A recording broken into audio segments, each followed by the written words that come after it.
लहानातल्या लहान माणसापासून आपल्या भारतीयांना सोन्याचे प्रचंड अशा प्रकारचं वेड आहे, प्रचंड अशा प्रकारची आवड आहे आणि ही परंपरा सुरुवातीपासून चालत आलेली आहे.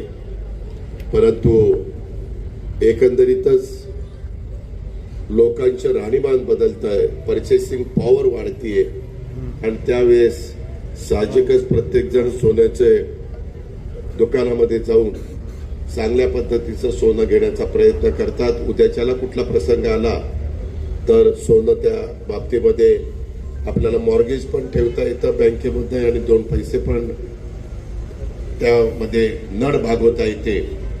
आपल्या इथं काही गोल्डन मॅन म्हणून देखील काहींची ओळख आहे. काहींनी तर सोन्याचे कपडे शिवलेले होते, तेही आपण बघितलेले, पण ते अति होत आहे. आणि माझ्या पुरुष मंडळींना सांगायचंय, तरुणांना सांगायचंय की सोनं आपल्या मातेच्या, आपल्या पत्नीच्या, आपल्या बहिणीच्या, लाडक्या मुलीच्या अंगावर शोभून दिसतं. पुरुषांच्या अंगावर सोनं शोभून दिसत नाही. त्याच्यामुळे त्या भानगडीत काही पडू नका. उगीच आपण त्या बैलाला एखादी साखळी घालतो तशा प्रकारच्या साखळ्या सोन्याच्या घालतात आणि येतात समोर. काही खरं तर ते त्यांच्या पैशाने येतात, मला त्याच्याबद्दल काही बोलण्याचा अधिकार नाही, पण त्यांनी तेवढं सोनं त्यांच्या घरातल्या ते स्त्रीधन म्हणून आपण बघत असतो, त्यांना दिलं तर ते जास्त चांगलं होईल.